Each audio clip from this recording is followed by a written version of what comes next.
Welcome to the Movies of the Damned podcast.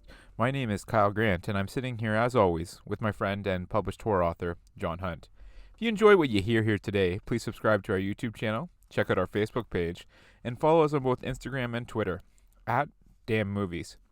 Email us any questions, comments, and suggestions to moviesofthedamned@gmail.com. For further details on John's published works, please visit his blog, johnhuntfiction.wordpress.com. Today, we'll be discussing Christopher Wax's 2020 found footage alien horror movie, Case 347. The film follows Mia, Charlie, and Rex as they attempt to make a documentary illustrating that people who believe they have been abducted by aliens are actually suffering from mass hysteria. Their investigation takes them to numerous alien hotspots, including the ET Highway, Area 51, and White Sands National Park, and along the way, strange phenomena begins to occur that has them start doubting their initial beliefs. Ultimately, their digging puts them in harm's way, with everyone getting abducted except Mia, who ends up in a psychiatric hospital. Just to let everyone know, this movie came to our attention when Michael Mason from the media companies Tricoast Worldwide and Dark Coast Worldwide reached out to us over email. He had previously asked us to review Between the Darkness, which we both enjoyed, and Ghost in the Graveyard, which we both hated. So when he asked if we'd be interested in reviewing this one, we really had no idea what to expect, but we thought we might as well check it out and give it our honest opinion. So that's how we got here today. John, opening thoughts on the movie? Yeah, so from Between the Darkness, like you said, I enjoyed that film. So I didn't know what to expect, and I was hoping it would be another one of those or something along those lines where I walked away from it thinking, okay, this was well done with the limited budget or whatever that they had. Yeah, no, exactly, right? So we've been through this before in the past with kind of these more independent-ish movies getting recommended to us, and people, or whether they're directors or writers or production companies or distribution companies, reaching out to us and asking us to take a look at the movies. You never know what you're going to get. We've had a few gems in there that we've really, really enjoyed, such as Between the Darkness. Mm-hmm. Other one that pops out to me, and it's escaping me right now.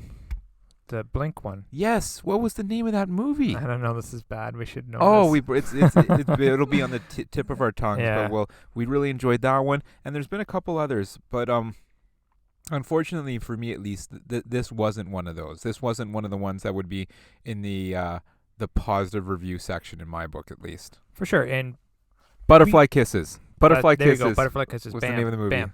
That's right. That was a great film. It was a really good film. So that's what we like. We like to be. It's great when people reach out to us and want us to review their product. I feel very humbled and flattered by it. In my opinion. And so, but once again, we have to provide an honest opinion. Right? We have to be honest. We can't just. Whenever something comes our way, we can't just say we liked it. Yeah. If we didn't like it, we're going to say why. But again, we're going to remind everyone, we're not saying we could do a better job. No, that's for sure. This is just our opinion as a viewer. Yes. So someone gave us a product, and we're just reviewing the product. That's really what it is. And we like being reached out to by these independent, because like you said, you find these gems, and it's just when you find a gem, and it's like a lot of people don't know about it, and you just want to tell them about it. I like that. I like letting other people know that there's really good art out there, and that you got to give some stuff a chance, right? Especially the independent people. Like, they don't have all the backing that the big guys have, and they don't have the advertising money that the big guys have. So if you can find something like that to watch, and that's excellent, and you could spread the word, I don't know of a better thing out there. No, all I can do is echo your words on that one, John. Yeah. So we get into this movie here, and to be honest, I thought it opened really well. I will agree with you on that. It reminded me of that Witnesses film we both liked. Yeah, and it was, right? So the opening scene is almost, it's not an interrogation, it's more of a psychiatry session type thing. Yeah. But you can tell that they're at some type of a psychiatric facility, so it almost had a bit of an interrogation feel to it. It did. And just it gave me chills, just the way the patient was reacting, and kind of she was reliving her trauma from the alleged abduction, or whatever you want to call it. I really liked that scene, and then I had high hopes for this movie. I agree with that. But do you remember what was written on the screen, like how they do that type synopsis or whatever it was? Now that you're putting me on the spot here, I remember the writing coming across the scene, and it literally did come up as typing, like one letter after another. But I can't so remember what it it's said. just kind of like the opening. That's just to tell you that this is a true film. We found this. It's like a found footage thing, right? Yeah, so we like found from the this footage, CIA or something like that. CIA archive, right? Now, I'm not 100% sure, but I feel like I'm pretty sure. And if anyone out there listening can correct me, please let me know. It says from the CIA archive, and from what I know, that you can't get anything from the CIA archive under the Freedom of Information Act until 50 years have passed. I was about to say, like, I didn't have that exact number for you, but I knew it was like decades or something like that. I know it's 50 because a lot of people I remember back in the day, were dying to see the files on JFK. Yeah. And dying to see the files on Roswell, actually, too, right?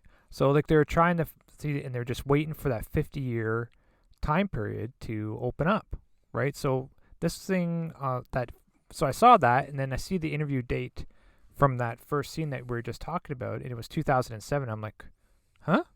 I was a little confused on there, but I could be totally wrong. Once again, I could be totally wrong. Everything I've heard, John, you're right, but I guess they could say that this was, like, stolen from there or leaked from there or something like that. They didn't do that, though. They said it was all compiled, right? Like, when they're typing it across the screen, it was all compiled in a documentary format. This is all real footage that was not tampered with. Like, they made a big deal about it.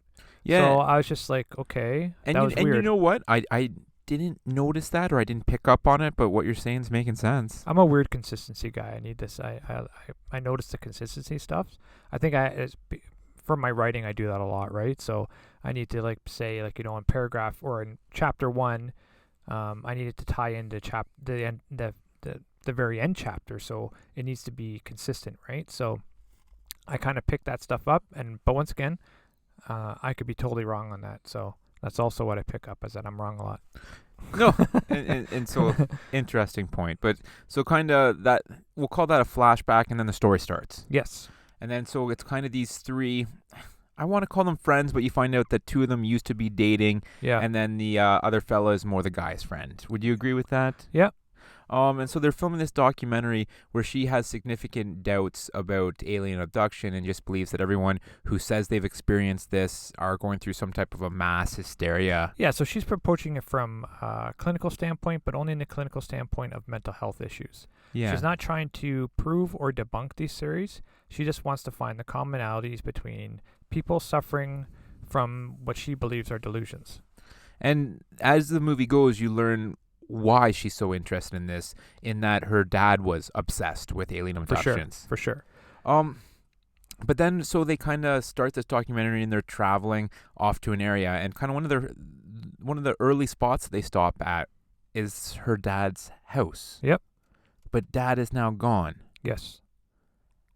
How is the house still there? How do they still have access to the house? How are all the utilities still working? So we don't know how long after the dad's death it is. They never said anything about that, right? She is the only surviving heir, because her mother died when she was younger. Yeah. And if the dad's gone, then the house would naturally fall to her. But you don't know any of that stuff, which is an issue. Yeah, exactly, right? Yeah. So I was just very confused, because, like, the house looked immaculate. Mm-hmm. Like, it didn't look like cluttered or like there hadn't been someone there for a significant period of time. Yeah. But then she kind of alludes to the fact that she hadn't seen her dad in a long time, because her dad, near the end of his life, was kind of dealing with those mental health issues. Very obsessed. And then told her, never come back. Don't promise me you'll never come back to the house. It's dangerous. Yeah. But then she shows up to this house, and I'm pretty sure, John, she said that she hadn't been there in years. And it's just like, all the lights work, it's clean, it's like... Who's looking after it then? Exactly, right? Yeah. And so another thing that I noticed right at the point, too, like, why are there these cameras set up throughout the house? But then that kind of gets explained later on. Yeah, later on, for sure. I don't know. So, like, that right away kind of took me out of the movie. I'm like, this doesn't make sense right here. Yeah. Well, it's one of those... It was a really slow burn movie that gave you way too much information, more than you needed to know to move the plot forward. I found it was far too much dialogue. Yeah, well, it's you can clearly see that they didn't have a lot of I would say budget going for it, right? Like a big budget going anything. That being said, though, I thought the acting was good. Like, it's hard to act in documentary style movies because there really is nothing to hide behind, right? There's like all you have is so like there's really not a lot of cuts because you can't really introduce so many cuts, and it's just like there's not a lot of makeup going on because they're trying to make it real. You know what I mean? There's really not a lot to hide behind. So I thought they did a good job acting, for sure. It's just the content wasn't there. I gotta disagree with you. You didn't like the acting? Okay, let me put an asterisk on it. I thought the three main characters, like the people doing the documentary, Yeah. were good, two good actors and a good actress. Okay. It was kind of the supporting roles that I couldn't get behind. Mm-hmm. So the one fella who wasn't he a doctor as well? He was like her dad's friend or something. Yeah. And his son. Yeah. Like Siggy. Yeah, I didn't find them believable.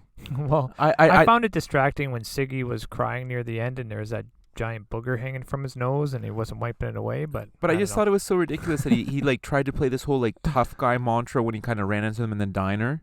Yeah, and then later on you find out no, he's not a tough guy. He's actually like this big like alien nerd guy. Yeah, and I don't know. Who approaches them later on with his dad. So like, if you knew you're going to be approaching, like, it's just weird. It just didn't feel authentic. Those characters, it didn't feel natural. I didn't mind their acting actually. I just thought the situation that they were in wasn't authentic. And then.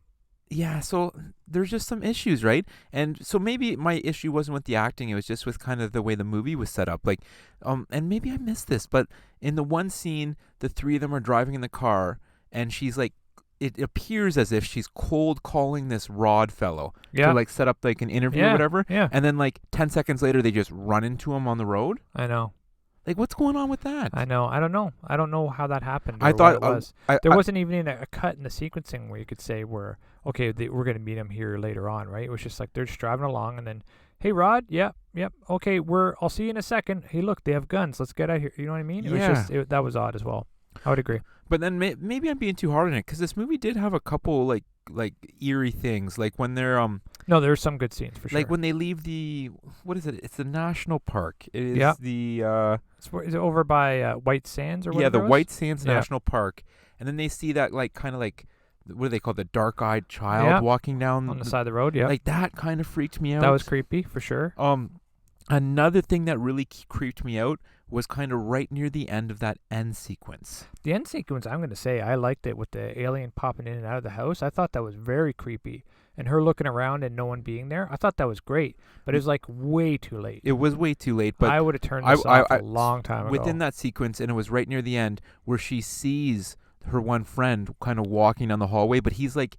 He's physically there, but mentally not. It's like someone else is controlling him to walk forward. And he walks into some like the room that was full of light. Yeah, that creeped me out. You know what that reminded me of was the end of Blair Witch a little bit. So you remember, of course, you remember this, but the end of Blair Witch when she sees him standing in the corner, but it's that's my favorite ending. But you know what? It's like it's not him standing there. No, I know. And so that's how I felt when I saw this sequence. That like even though it's him, it's not him walking, and it just left me with the creeps. You know what I mean? Yeah. And so there were a couple of good spots, but I think you said it perfectly. Where it's just like it took so long to get to some of these spots that it wasn't worth it in the end. There was the payoff wasn't there, right? And so that's a problem because we're not always just looking for like these huge like action horror movies where there's jump scares all the time and there's always things happening. We've talked about plenty of movies on this podcast where it's been a slow build, a slow burn, but the payoff's been great, so we love the movie. Yeah, and the dialogue leading up to it was interesting. Yeah, right. Yeah, There's a lot. Dialogue is key, right? I don't really care for the action too much if I don't care for the characters. And how do you care for the characters? Through the dialogue. Dialogue is key. So if it has good dialogue, I'm going to watch it to the end, no matter what. This was just, they kept rehashing over things, right? So it's like Mia and the one guy had their mind closed about this. This was a psychological thing. It's not real. And then it was the one friend that says, well, maybe it is real, or maybe this and maybe that, right? So through a lot of the film, it was like them, him trying to convince them that, to keep an open mind, whereas their mind was already closed. And some of the stuff they were talking about was just like, I didn't care. I did not care. And I think that's a problem. Like, if you're going to go over a topic such as alien abductions, which is very interesting in my opinion, you got to present it in a new way. Or if not, because the same material is being presented over and over again. So you got to make the dialogue interesting or do something that adds something different, like something that I haven't seen before. And I've seen all these excuses before about why it's not real and whatever in multiple movies, and I've read it in multiple books. So it's something that needs to be, they need to put some shine on it. And maybe that's why I'm being a little hard on this movie, because I love the whole alien angle. Of course. Like, I was a huge fan of the X-Files. Mm-hmm. Didn't miss an episode. I've probably seen every episode in that series, and then all sorts of different alien movies that come out. Yes. I'm into them. Yeah, for sure. I'm liking them. But look at The Arrival. Was there any action in that movie? fantastic movie. But it's a great movie. Yeah. Right. So, you know what I mean? Like, there's an alien thing. Clearly an alien thing going on there. Like, right from the beginning, you knew it was. There was no lead up, or there's no misbelieving, or unbelievers, or whatever you want to call it. It was just like right in, you're bought in, but it was still an interesting way because they approached an old topic, contact, in a new way. So it was very interesting, I thought. So it's one of those things. Like I said, this is a very interesting topic and a very interesting field, but you have to introduce the new with the old. Yeah, and I guess that kind of really didn't happen here. If you are a big alien abduction fan or a found footage fan, or you're just always looking for a new horror movie to watch, you can always check this out for yourselves, right? And as John always says, and I agree too, if you disagree with what we're saying, if you watch this movie and you're like, no, this was awesome, here's why, send us an email, let us know, and we'll discuss it further for sure. For sure. Ways you can watch it. So it's released now. It came out just a week ago on March the 3rd, or a week ago when we're recording the podcast. It came out on March 3rd, and it's available on FlixFling, Vimeo On Demand, Vudu, Amazon, iTunes, and Google Play. So there's tons of kind of avenues where you can purchase this and stream it and check it out for yourself. Because the ending does have good sequences. The ending was a really good sequence. Yeah, but like I said, it was an hour and 40 minutes. Yeah. The ending sequence was maybe 5 minutes. So when I look at it that way, and I'm not trying to be mean here, but that was like an hour and 35 minutes too long. You know what I mean? Like, no, for sure. And there were a couple other points we enjoyed. We enjoyed the opening, and then the opening was good. The big-eyed child walking down the black-eyed child. Yeah, walking down the side of the road. So those were kind of like the three scares, and they tried to do other things like that would be typical in like a horror or found footage. Like they found the footprints. Yeah, which didn't really do it for me. No, and there was a lot of things that for sure, and there were a lot of other aspects that took it away. So it's like, her father's friend comes and visits and says, hey, you have to meet this family, right? You have to go meet this family about what's going on. He lets them, makes it seem like he knows so much about this family or what they've experienced. And then they go there and he's asking them questions. Like, he's surprised, like he didn't know what they were going to say. Yeah, so like why are you bringing them in the first place? How would you even know that they have any pertinent information or anything good information if you've never talked to them before? You're just going to show up there and be like, I heard you had a problem. And then you get how do you know it's an alien one, right? Like, it's just, there's some inconsistencies there. And then it's like, they just meet this group, like this family meets this group of people that have come to their house. They believe this girl about aliens and stuff. So I guess they're on board in that sense. But then they're like, hey, yeah, we want to put cameras up everywhere. And then we want to put them up inside your house too. So they're running the whole time. And like, then she was like, everywhere in my house? Yep. Sure. Go ahead. What? Yeah, exactly. And like there's a group of like these documentarians, and they're young. They're like students. Yeah. They're not even experts. I would get like if these were like paranormal alien experts, and it's like, we really need your help. We don't know where else to turn. It's like, yeah, we're just gonna let the student film crew into our house, right? Yeah, and then put cameras everywhere. Yeah. I found that very problematic. Especially since not everyone in the family was on board. For sure, right? Like, the brother was not on board. Yeah, mom wasn't on board. Yeah. There was a lot of issues with that. Like, I don't know if anyone would say, yeah, put cameras up everywhere in my house. Including in my room so you can watch me sleep. Yeah, like, I just don't see that happening, right? I just don't. It works in other films because that family, you're introduced to that family through a while, So you could see the desperation in them. You could see what's Yeah. going on with them. And they usually reach out to someone else asking for this help. And so when they're told like maybe we need to do some measurements and put cameras up, at that point they've already bought in. Like they're in this and they want all the help they can get. They're searching for it. This is not the same situation at all. It's more like we didn't even know this family existed, and then now we're barging in your house, and yeah, we believe you, and we want to do all this for what purpose? They don't even say the purpose. That's So, a problem. Yeah, I think it's a problem. And I think it's a narrative problem for sure. And so one thing we haven't talked about yet, John, is we talked about kind of the present day end sequence, I'll call it. Yeah. But then at the very end of the movie, there's almost like a little bit of a flash forward to kind of Mia being in that psychiatric facility herself. Yeah. And they're asking her, like, what happened to your friends? What's going on? But yet they already have the video to find out. I know. You know what I mean? I know. Well, it's one. So yeah, because it looks like it's the same room. Exact So- same room. And so- I'm imagining that the woman in the opening scene, could that have been Mia's mother? No? I don't know. No, you know what? It probably wasn't, but it crossed my mind that maybe. Yeah, I have no idea because there's nothing that would tie that in there that I saw, anyways. If someone else has saw the tie-in, please let me know because I like to know when I miss something. But once again, it's just like how we don't even know how. So these are apparently CIA archives, right? We don't even know when the CIA became involved. It doesn't Yeah. show any of that stuff, right? There's always a sense of the government agency around because, like, you know, that one family said, yeah, these people came around, did some tests, and then left. So there's a sense of of a background going on, and with Rod and them always talking about, you know, being secretive and being. So there's a sense of it, but you never got to feel that there's any direct involvement. It was just more like people being paranoid and thinking they are being watched when in fact they're not being watched. It was like that kind of sense. But like, how did they come into possession of all these films? Like at the very end, like at the house when everything was happening, like I don't even know. There's just too many inconsistencies. And when I'm watching a movie, I see them immediately, and when I see them, I'm drawn out. And you don't want to draw a viewer out, in my opinion.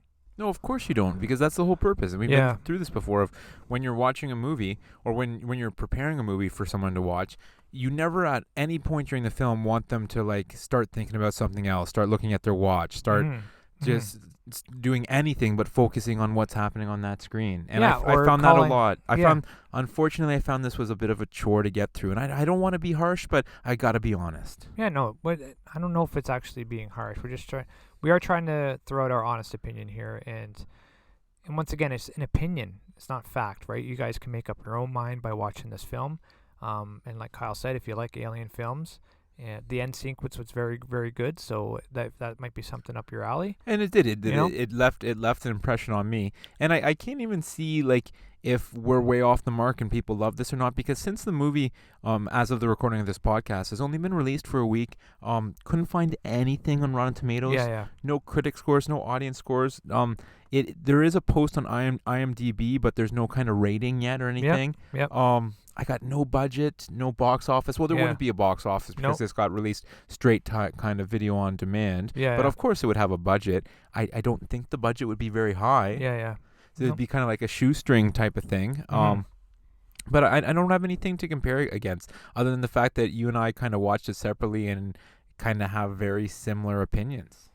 Yes, and a lot of times we don't. So I think that kind of shows to what type of movie we watched here, in our opinions, anyways. No, definitely. But having said that, it is kind of trying to do a bit of a different look at it, because correct me if I'm wrong, I can't really remember any other found footage film that focuses on aliens. Can you think of one off the top of your head? No, not really. That's a good point there. And so That's a good they point. tried to approach it from a kind of an original angle in that way, but like you said, the things that were covered were things that have been covered before. Yeah, and it wasn't presented in a new light. So the view might have been different, but the narrative wasn't. Okay. And the narrative is key, right? But that's always tough, as we said, because For sure. everything's been done before. But I guess that's the difference between like a good movie and an extraordinary movie. For sure. And a lot of times, and I can tell you, like when I work on my books, the some stuff gets lost in translation, right? So I know what my characters are doing because it's in my head and I'm watching it take place. But sometimes I don't put what's in my head on the paper. So now the person reading it doesn't know what's happening, and they're like, "Well, you missed a spot." And to me, I'm like, "No, it's obvious. It's right there." Yeah. Right? So you gotta step back and be like, "Okay, if I was a harsh critic, what would I say about this?" And look at it from that view, and then move forward that way. And the other thing too, perhaps there were additional scenes that did better explain things, but they ended up on the cutting room floor. Yes, and I think, that could be entirely possible. But you think they'd want to include that because there's a lot of stuff in here that could have been cut, in my opinion. Yeah, no, you're right, and you have to always look at it through that harsh lens, right? Yeah. And in no means are we telling this filmmaker, that Christopher Wax, that he shouldn't be making other movies. No, absolutely not. But I think there's things that you can learn on from this movie. You can look at what worked, what didn't work, and it can help you take a giant leap forward with your next feature. Yeah, so not that what we say is the end all and be all. Like I said, there could be a lot of people that totally disagree with us and that they think you made a fantastic film, and that's good. That's good for you. And I hope you guys have a lot of success in the future. We're just saying, from our standpoint, I'm trying to be objective here, and I didn't enjoy this film. Okay, so obviously that answers my next question, because my next question was going to be thumbs up or thumbs down. Thumbs down. Yeah, and I am too. Now, this isn't like a 0 or anything like that. I'd probably put it in the 40s, but I would not recommend this to someone. No, I would not either. Well, on that note, buddy, anything else to add on this one? Nope. Well, folks, please subscribe to our YouTube channel, check out our Facebook page, and follow us on both Twitter and Instagram @DamnMovies. We want to hear what you thought of today's podcast and any suggestions you have, especially in terms of what movies you'd like us to discuss next. Send us an email to moviesofthedamned@gmail.com. Please also check out John's full-length novels. His first 2 novels, Dollhouse and The Tracker, are Amazon bestsellers. You can also order his novella Balance, his book of short stories, 4 Shots of Horror, and his newest novel, Off the Grid, right now, all available on Amazon. For further details on John's other published works, please visit his blog, johnhuntfiction.wordpress.com. Thanks for listening, and we'll see you next time. Yeah, thanks everyone. And I probably said this last few podcasts, but first weekend in May, me and Kyle will be in Texas. We'll be at the Texas Frightmare Weekend. Yeah. We'll probably be walking around with our T-shirts on. And I'm going to be appearing on an author panel discussing horror and real-life horror with another author. And that was all set up by my publisher, Black Rose Writing. So thanks again. Have a great week. Be kind, everyone.